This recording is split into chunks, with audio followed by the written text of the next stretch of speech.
Bien, vamos a la palabra del Señor. Mateo capítulo 4, versículo 1, nos habla acerca de la forma en que el Espíritu de Dios guió a Jesús. Observe claramente que José y María le criaron un hijo a Dios. Y el balance de criar hijos, o la forma correcta hebreo cristiana bíblica, es que Dios sea el centro de la vida de la familia. Voy a poner como ejemplo esta mesa.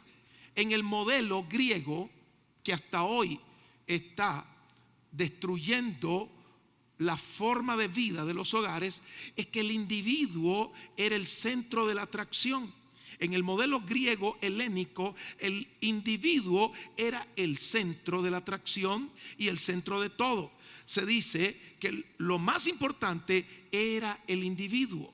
Y en ese modelo griego que hasta hoy habla del éxito personal, se sigue viendo el desastre en la vida de egoísmo, que muchas personas pasan por encima de su familia, de sus amigos, con tal de triunfar. Ese es el modelo egoísta, el modelo del famoso éxito personal. Ese modelo está destruyendo los hogares. Ese modelo está separando a los matrimonios. Ese modelo está desmembrando a la familia. El modelo griego es un modelo instaurado para que la gente sean triunfadores en forma personal, sin importarle pasar por encima a cualquiera. El modelo bíblico genuino es el modelo hebreo cristiano, donde Dios es el centro de todas las cosas y nuestros ideales, nuestros recursos, nuestra manera de pensar, las leyes espirituales vienen de Dios para honrarlo, y nuestra familia es bendecida por ese modelo. Por eso es un modelo que prospera y que permite al engrandecimiento de la sociedad. El modelo hebreo cristiano es el modelo que hasta el día de hoy está levantando las culturas para que los pueblos y las naciones vivan dignamente. ¿Qué sucedería si Jesucristo no hubiese cambiado la historia antes de Cristo, después de Cristo? Todas esas reformas trajeron una manera digna de vivir, una forma correcta de establecer los parámetros de leyes justas. Ahora Dios nos está enseñando un punto clave para obtener triunfos en áreas donde vamos a tener confrontaciones, tentaciones, y vamos a tener que luchar con un enemigo invisible, un enemigo que no vemos, pero que es tan real como la pared que tenemos enfrente. Y debemos de saber las estrategias que usó Jesús para poderlo vencer. ¿Cómo le llamó Jesús a ese enemigo? Le llamó mentiroso. Y así, de esta forma, nos enseñó que ese enemigo va a querer socavar, debilitar y entrar a través de los pensamientos a la mente. La palabra mentira viene de mentir o decir una falsedad, pero lo que socava y destruye es la mente. De ahí viene esa frase, mente, mentira. Y miremos cómo el Espíritu de Dios nos está capacitando como hijos de Dios para confrontar al enemigo. ¿Cómo podemos decir esto? Bueno, si usted va a instruir a sus hijos, le voy a recomendar algo que me valió mucho y todavía quiero hacer énfasis en esto. Tenemos que preparar a nuestros hijos para enfrentarse al enemigo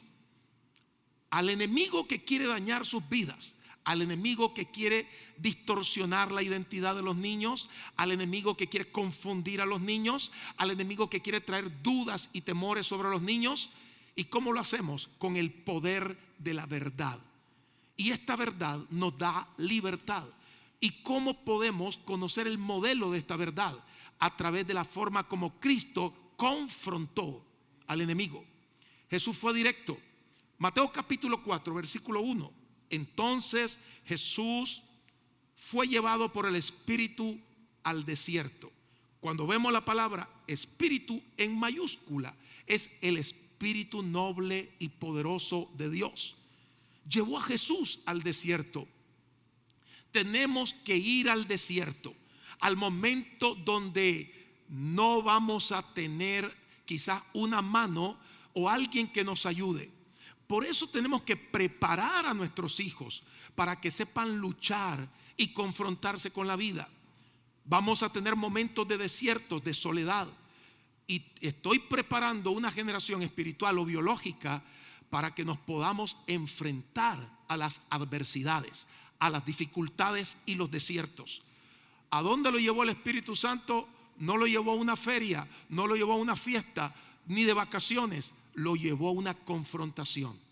Cada padre de familia debe de enseñar a sus hijos cómo enfrentar la vida. Uno de mis hijos tuvo que viajar de casa a la edad de 16 años e irse lejos a otro país.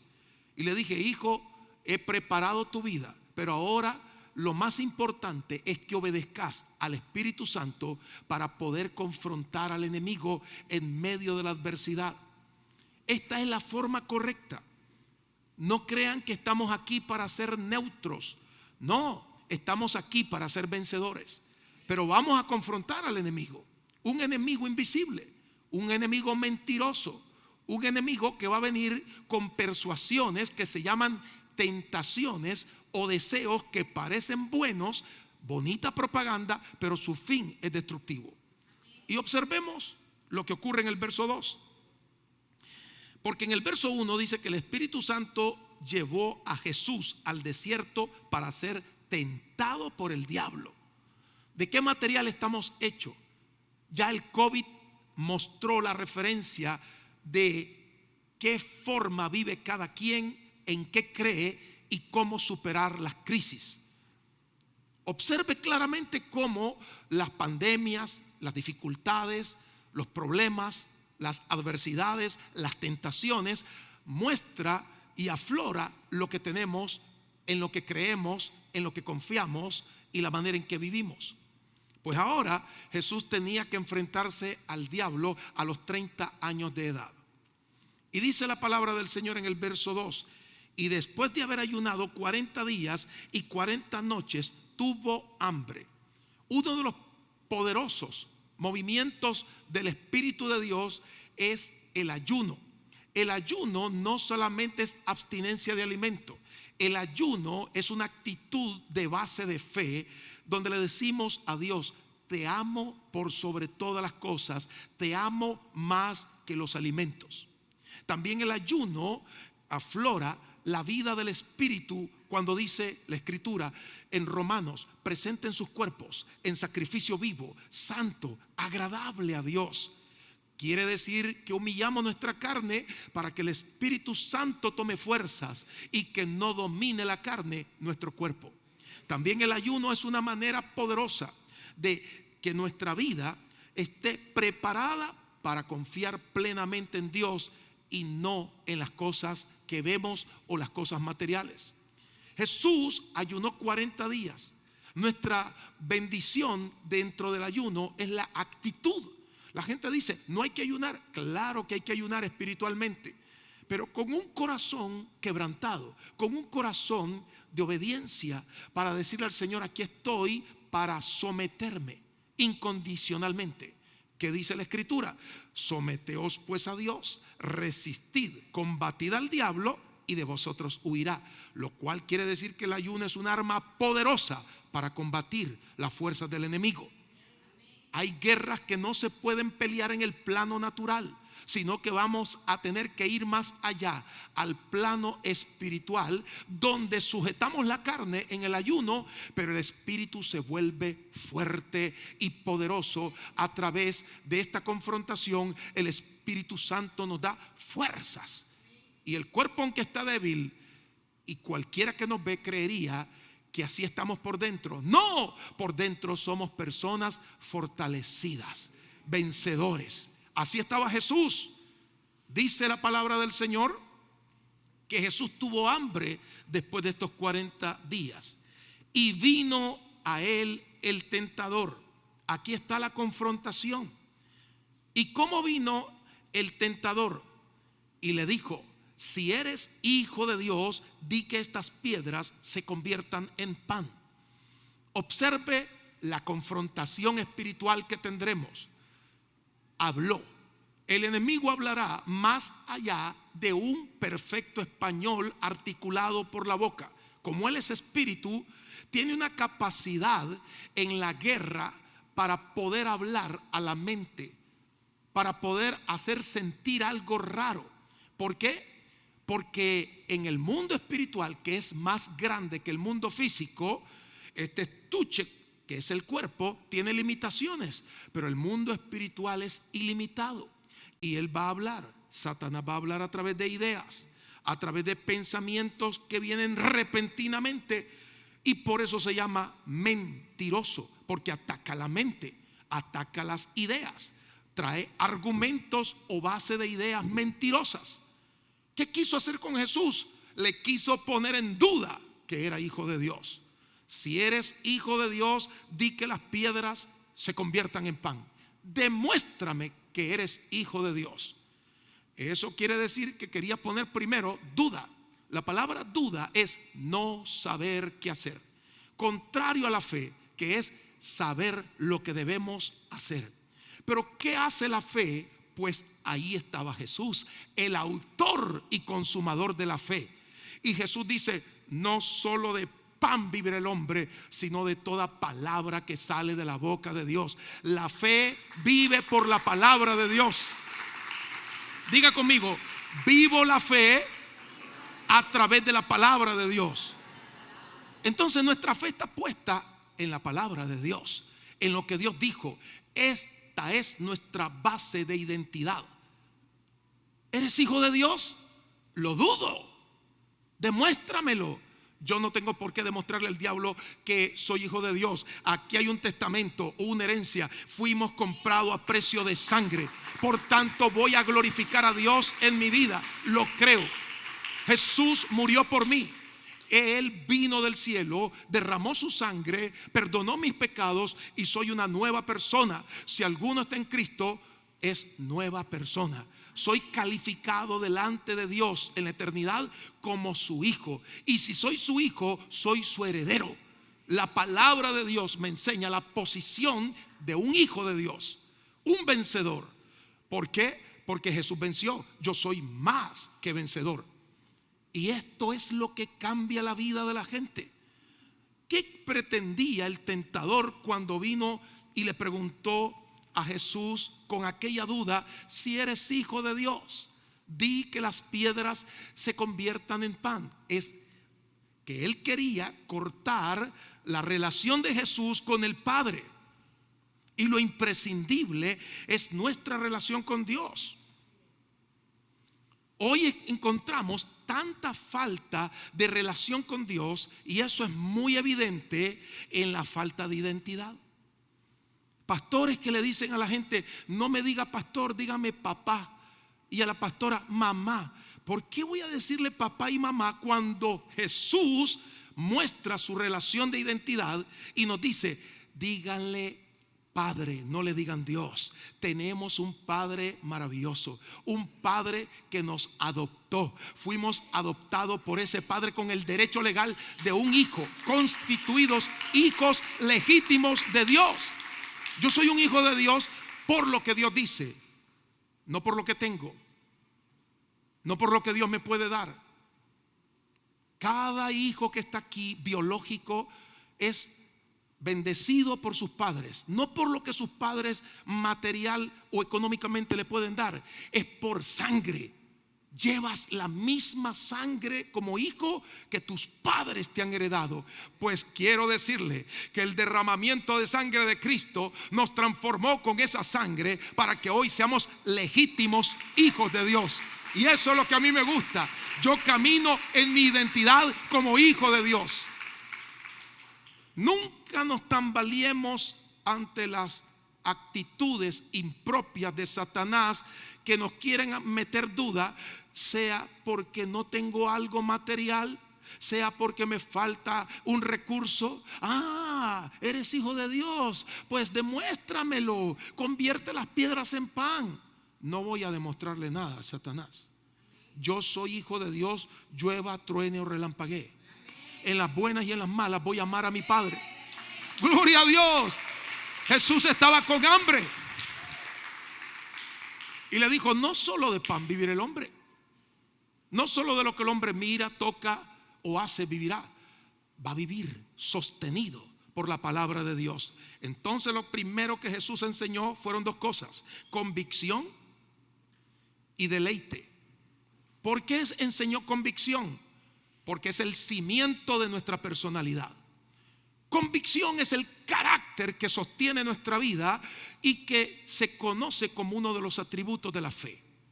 Las personas que tienen convicción no serán conmovidas. Los que confían en Dios no serán conmovidos. Ante las circunstancias y las crisis que vienen o vendrán, la convicción sostendrá a una generación vencedora. Y aquí vemos a Jesús con esa firme convicción y con el deleite de estar en ayuno celebrando a su Padre. Estas dos cosas son la muestra de nuestra relación con Dios. Cuando tenemos una maravillosa relación con Dios, experimentamos convicción y deleite. Tan pronto estamos en esa maravillosa relación con Dios, el deleite es único. ¿Qué dice el Salmo capítulo 37, verso 4? Hablando de deleite, el deleite es el placer del ánimo.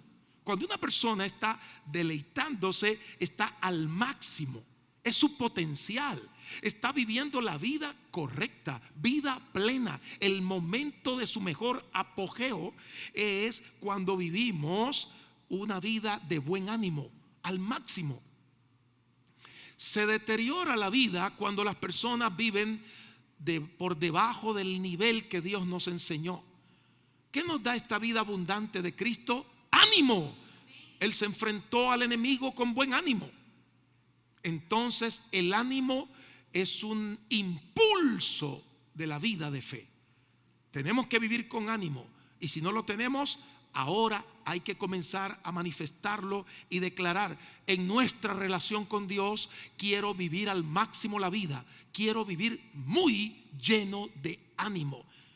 Lo segundo que el deleite produce es que trae placer a los sentidos. Cuando una persona siente deleite de algo, entonces tiene placer y disfruta los sentidos. Esto tiene que ver que cuando estamos en comunión con Dios, entonces ese placer agarra nuestra vida, nuestros sentidos, y nuestros sentidos son sometidos al deleite de estar con Dios. Quiere decir, dominados por la presencia de Dios.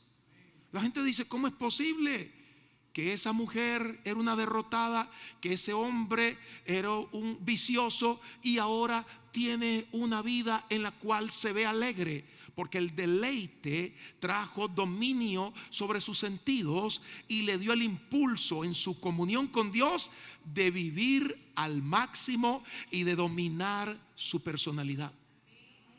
Eso es lo que hace la comunión con Dios.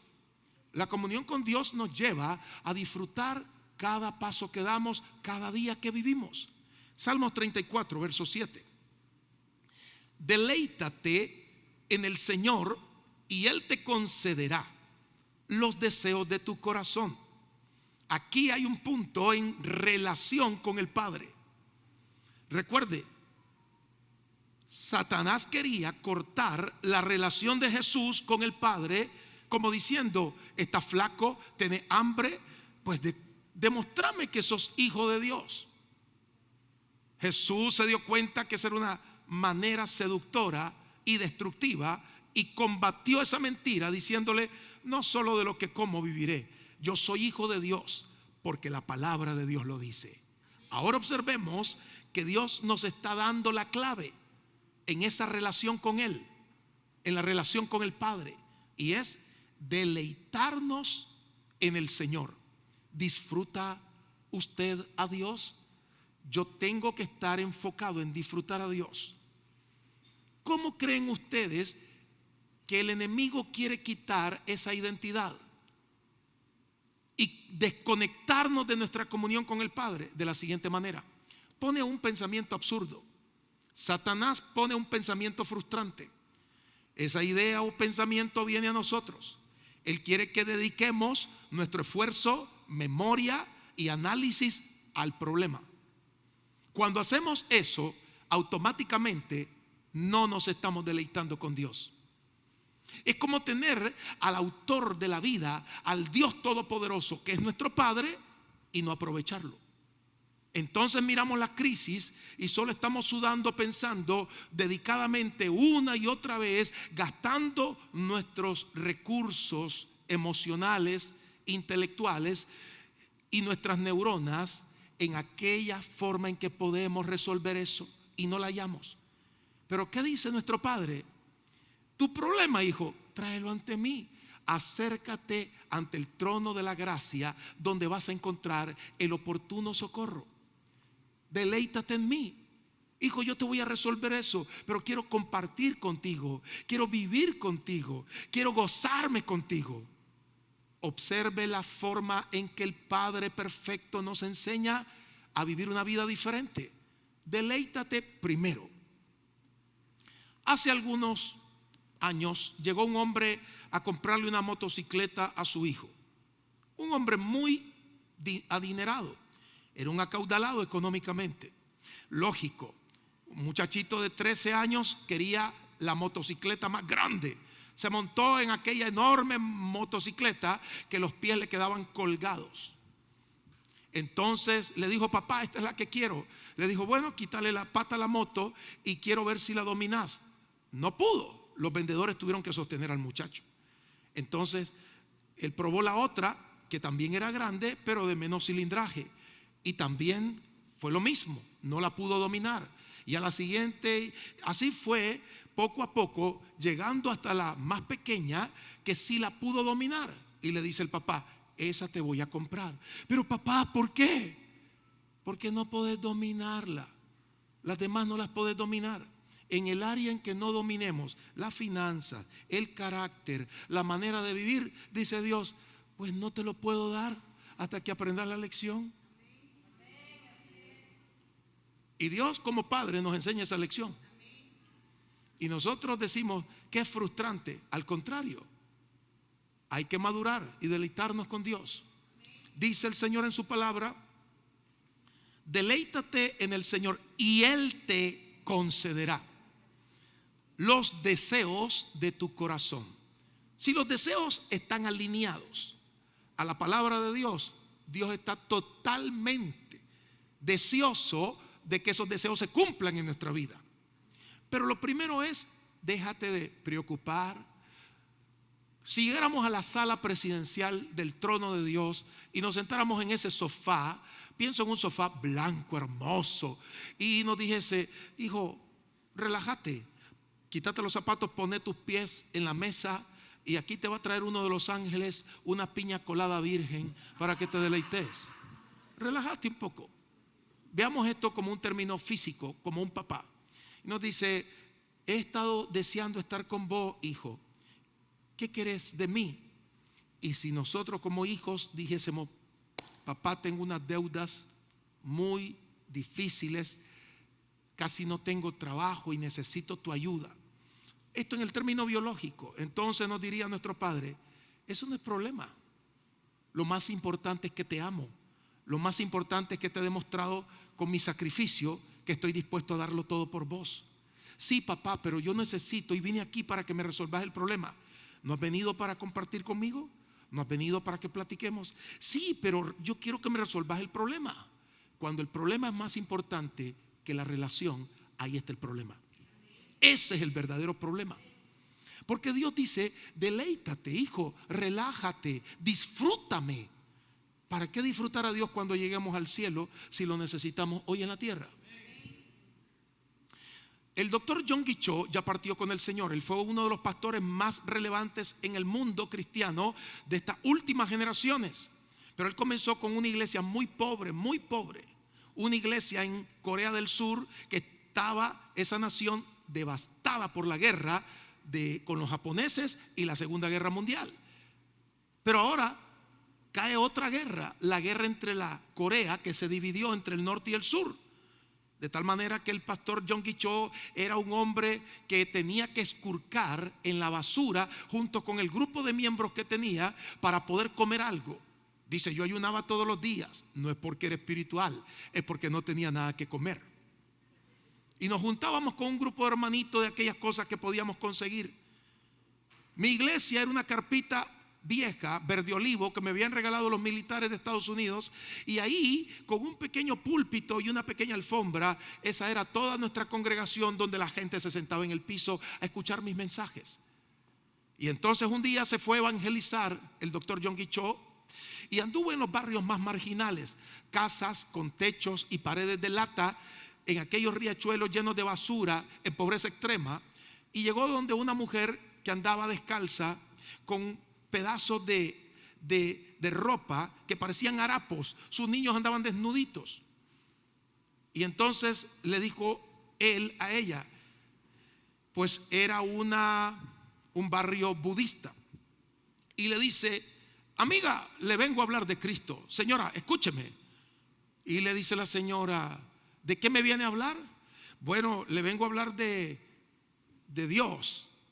¿De Dios? Sí. Y yo quiero que usted se arrepienta de todos sus pecados, porque si usted no se arrepiente de todos sus pecados, se va a ir al infierno. ¿A dónde? Al infierno. Tiene que meditar en eso. Y le dice la mujer, al infierno. ¿Cuál infierno? Mi marido es alcohólico, yo estoy enferma, mis hijos no van a ninguna escuela, no tenemos ni que ponerle ropa a nuestros hijos. ¿Cuál infierno? Yo vivo en el infierno. No, permítame, yo quiero aclararle esto. No, usted no tiene nada que aclararme. Entonces le dice Yonggi Cho, bueno, es que si usted acepta a Cristo y se muere, se va al cielo. ¿Qué le parece? Dice la mujer, ¿a dónde? Que si usted se muere, acepta a Cristo, se muere, se va al cielo. Al cielo.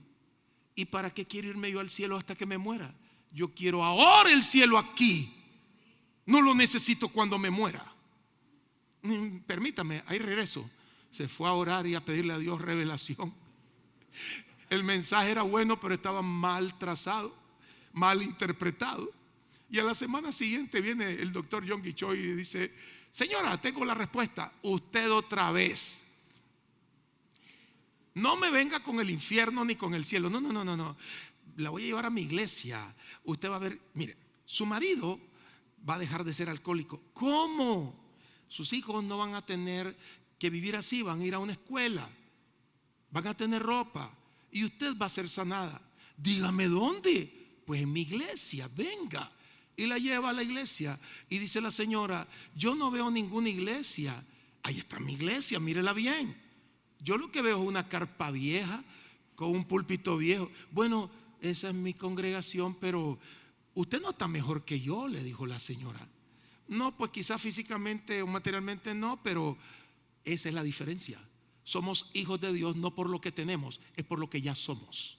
Usted ya lo es cuando le cree al Señor, no por lo que tiene, sino por lo que cree. Al que cree todo le es posible. Y esta es la forma más convincente de vida. Dice, deleítate. Otra versión en PDT dice, el Señor te da gozo. ¿Cuál es la magnífica relación con Dios? Una de las evidencias de nuestro acercamiento y relación con el Padre es el gozo. Yo no puedo sustituir como pastor ese lugar que solo Dios puede llenar en cada corazón. Gozo. Gozo del Espíritu Santo. Observe lo que dice aquí. El Señor te da gozo, disfrútalo y Él te dará lo que más deseas. Estamos hablando que la felicidad no viene de afuera, nace en el corazón. Y ahí es donde comienza todo lo bueno. El gozo del Señor se vuelve la fortaleza de nuestras emociones en la vida diaria. Gozo del Espíritu Santo a pesar de. Como Jesús estaba flaco, después de 40 días, él sentía gozo de estar con su Padre. El tentador no pudo, porque Jesús experimentó el gozo del Señor. Y otra versión dice: entrégale a Dios tu amor. Entregar el amor a Dios es darse por completo, sin reservas. Me di por completo, dijo Jesús a la humanidad. Ahora yo tengo que darme por completo a Dios. Dice: entrégale a Dios tu amor y Él te dará lo que más deseas. Hasta que aprendemos la lección maravillosa de disfrutar a Dios, podemos obtener las demás cosas que Él quiere. Ha sido difícil, pero hoy podemos decirle: Señor, yo quiero aprender a disfrutarte. Yo quiero aprender a deleitarme en las buenas y en las malas. Tener la convicción firme de la identidad que soy tu hijo. Gracias, Padre. Esa es la bendición. Luego, ¿qué hizo el tentador? Dice la palabra del Señor: entonces el diablo le llevó a la santa ciudad, a Jerusalén, y le puso sobre el pináculo, la parte más alta del templo, y le dijo: si eres hijo de Dios, échate abajo, porque escrito está: a sus ángeles mandará acerca de ti. Le dio un texto bíblico de los Salmos. El diablo se sabe la Biblia, pero la usa para mal. Él va a manipular la palabra de Dios. Ese es el asunto. ¿Ha visto usted esas personas que agarran la Biblia y la manipulan? Está usando la Biblia. A sus ángeles mandará, dice el diablo, acerca de ti, y en sus manos te sostendrán para que no tropieces con tu pie en piedra. ¿Por qué usó la Biblia para manipular? Porque esa es la forma de él. Usa la verdad para distorsionarla en una mentira. Observemos lo que está sucediendo hoy, al igual que ayer.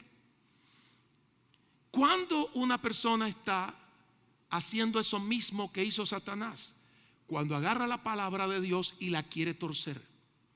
En una convención de matrimonios se levantó un hombre y yo estaba hablando del hogar, de la posición del hombre, la posición de la mujer y de la forma en que tenemos que enlazarnos dentro del matrimonio. Y me dice el hombre de pie: ¿verdad, pastor, que la mujer debe de sujetarse en todo al marido? Y le dije: eso está en la Biblia. Él le pega el codazo a la mujer. Le dije: en todo lo que la Biblia dice, no en todo lo que se te ocurra a vos.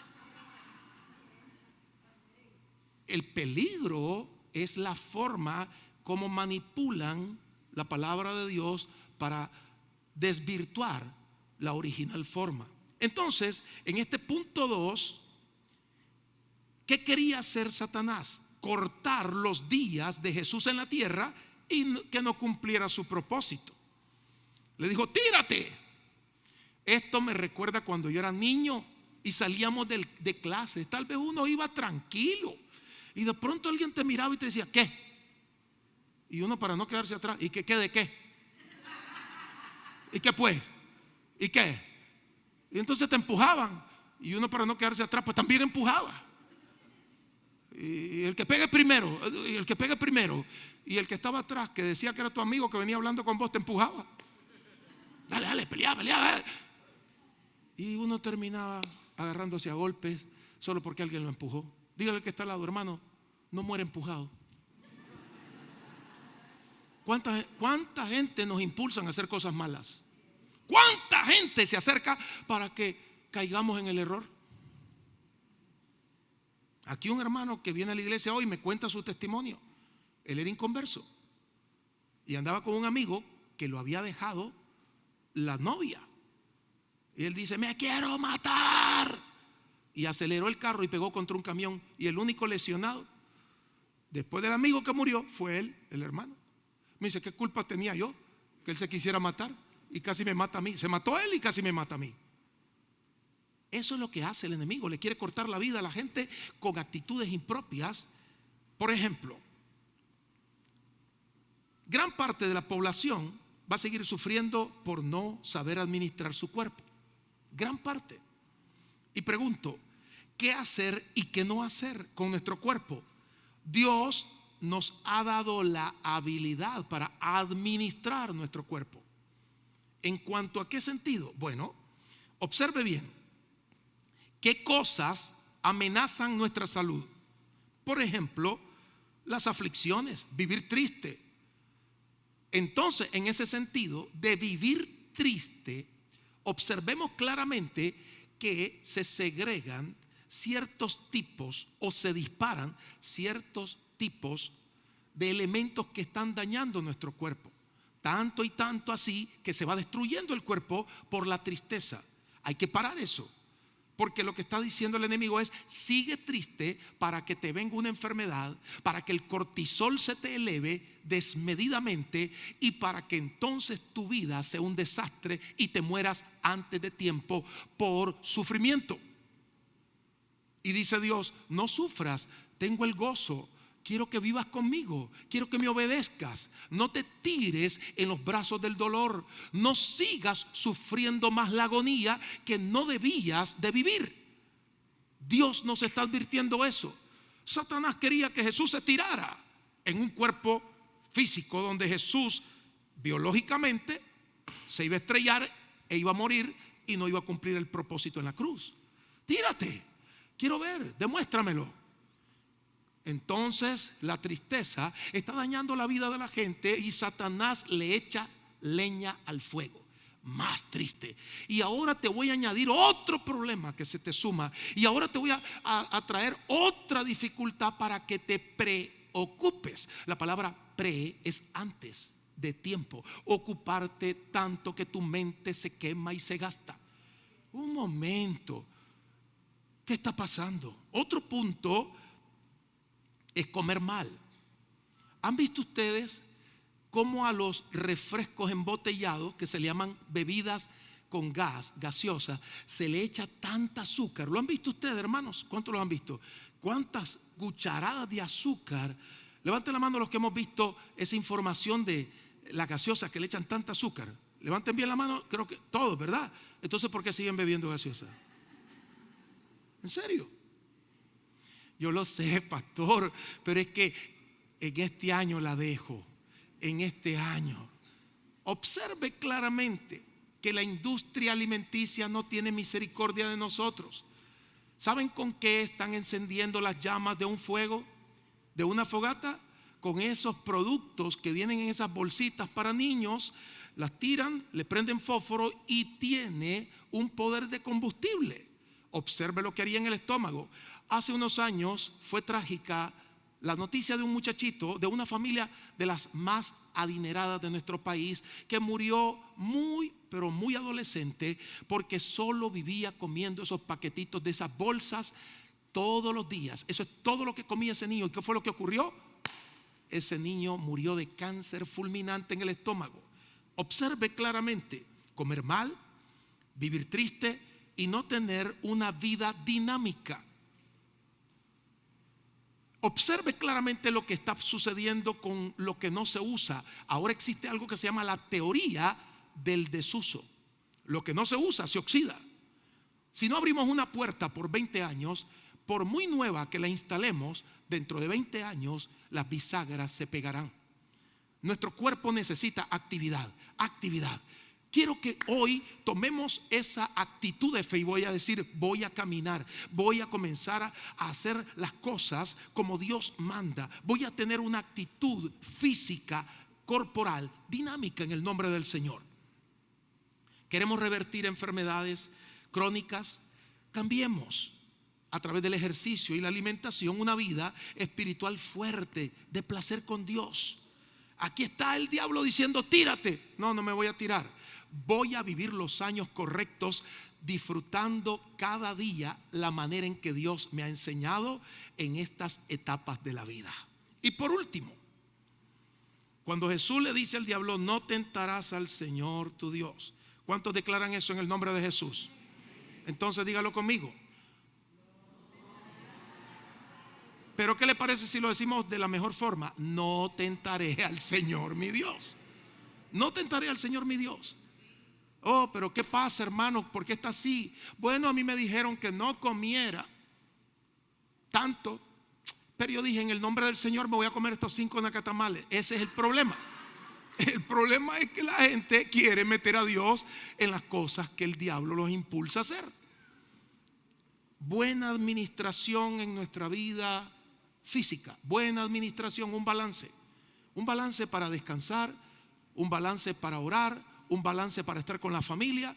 Qué maravillosa vida cuando Dios nos permite ser buenos administradores de nuestro cuerpo. Y lo tercero, le dice Satanás a Jesús. Otra vez lo llevó a un monte alto y le mostró todos los reinos del mundo, fama y fortuna. Las dos cosas son malas. Si van hacia Dios, no son malas. El peligro es el canje, la manera en que te doy esto si me das lo otro. Ese es el peligro. La bendición de Dios viene libre de tristeza.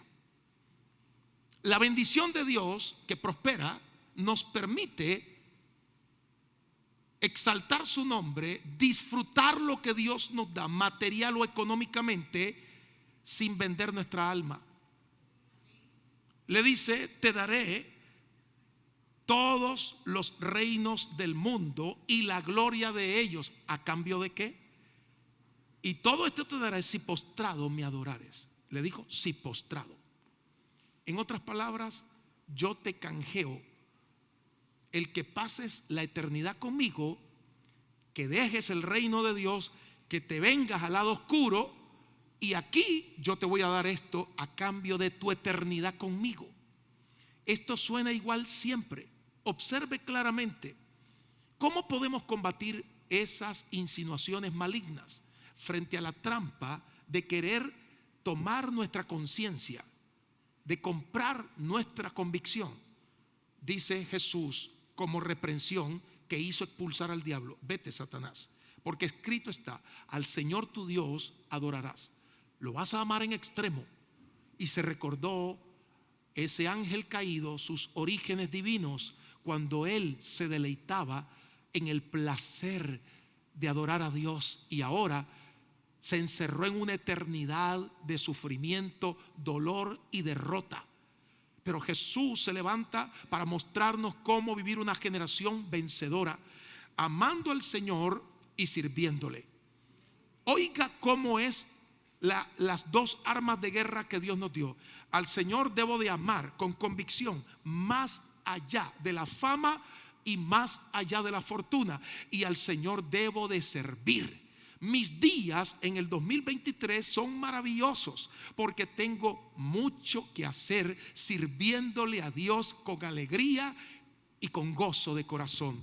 Que se acabe el pasivismo y que ahora vamos a tener una vida de amor tan grande que le vamos a decir al Señor: Señor, aquí estoy y te quiero amar cada día más. Amar es en extremo, amarlo, adorarlo.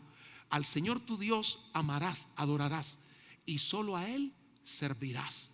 Cuando las personas entendemos esto, nuestra generación es poderosa.